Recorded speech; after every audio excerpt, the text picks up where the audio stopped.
میرے انتہائی واجب الاحترام برادران اسلام، دوستوں، بزرگوں، بھائیوں، اسلامی مہینوں کے اعتبار سے یہ شعبان المعظم کا مہینہ اس کا آغاز ہو چکا ہے۔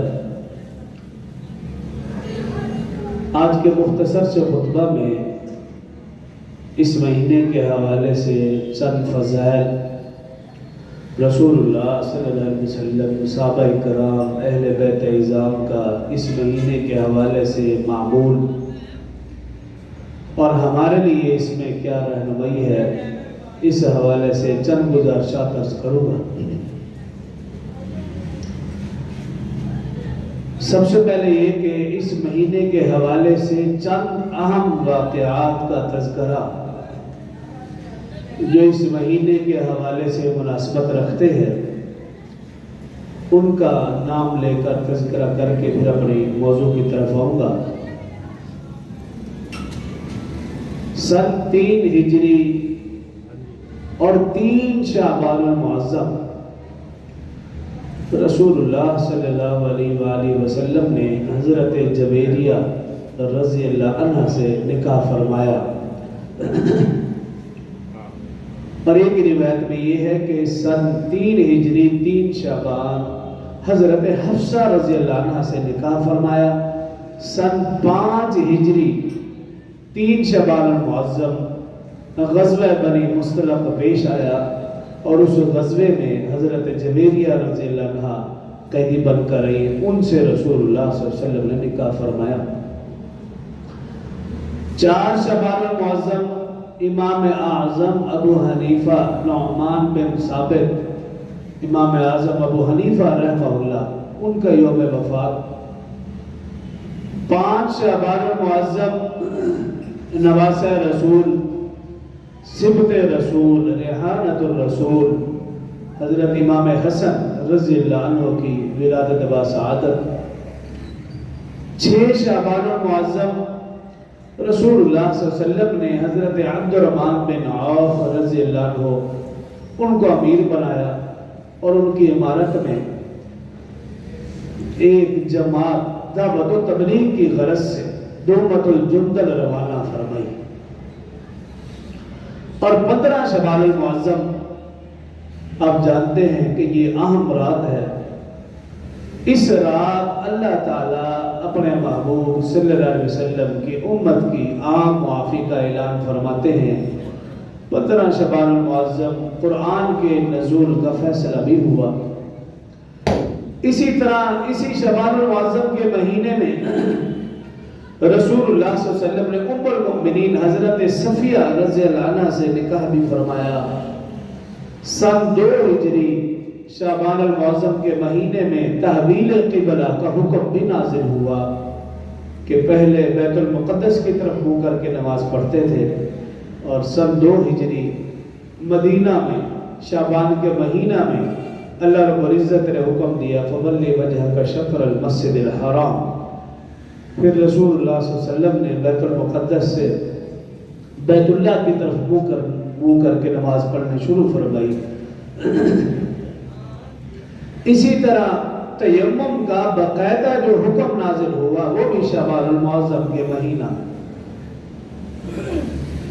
اور دوسری طرف ہے مسیلمہ کذاب، جس نے جھوٹی نبوت کا دعویٰ کیا تھا۔ سیدنا ابوبکر صدیق رضی اللہ عنہ کے دور میں وہ واصل جہنم ہوا، تب بھی شعبان المعظم کا مہینہ تھا۔ منافقین نے ایک مسجد بنا رکھی تھی، مسجد زرار۔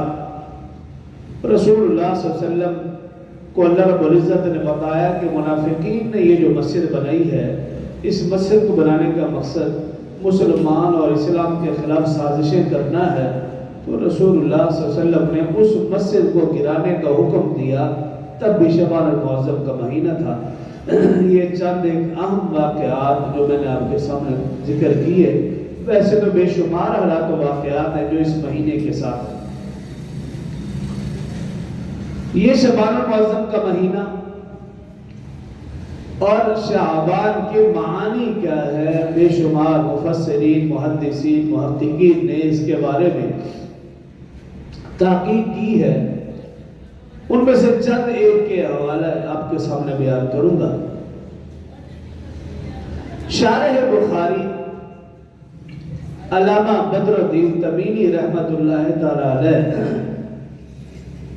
فرماتے ہیں کہ شعبان کے ایک معنی ہے خیر و برکت کی تقسیم، اور ایک جگہ لکھتے ہیں انعامات ربانی، اور ایک جگہ لکھتے ہیں عطا الہی کی فراوانی۔ اسی طرح شارح بخاری ایک جگہ لکھتے ہیں کہ شعبان شعب سے ہے، جس کے معنی یہ ہے کہ متفرق لوگوں کا جمع ہونا، اور لکھتے ہیں کہ پہلے لوگوں کا معمول تھا کہ وہ جہاں کہیں بھی ہوتے تھے، دین کی غرض سے ہوں یا دنیا کی غرض سے ہوں، معاملات کی غرض سے ہوں، جب شعبان کا مہینہ آتا تو سب کے سب لوگ اپنے اپنے علاقوں میں جمع ہو جاتے تھے تاکہ رمضان المبارک کا شان شان استقبال اور احترام ہو سکے۔ عمدۃ القاری میں لکھا شعبان شوق سے ہے، اور شوق اس پہاڑ اس بلندی کو کہتے ہیں جو اوپر کی طرف جاتی ہو، اور لکھتے ہیں کہ جو لوگ اس مہینے میں عبادت و ریاضت میں اضافہ کرتے ہیں وہ بلندی کی طرف چڑھتے چلے جاتے ہیں، یہاں تک کہ رمضان کی ساری خیر و برکات انہیں حاصل ہو جاتی ہیں۔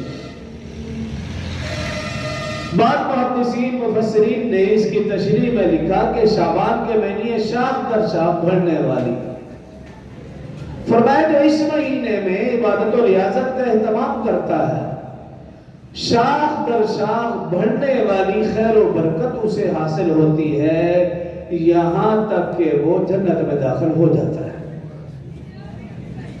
تو اس مہینے کا نام ہی بتا رہا ہے کہ یہ مہینہ خیر و برکت والا ہے، یہ مہینہ انعامات ربانی کو حاصل کرنے والا مہینہ ہے، یہ مہینہ عطا الہی کی فراوانی پر دلالت کرتا ہے، یہ مہینہ بلندی خیر و برکت کی تقسیم پر دلالت کرتا ہے۔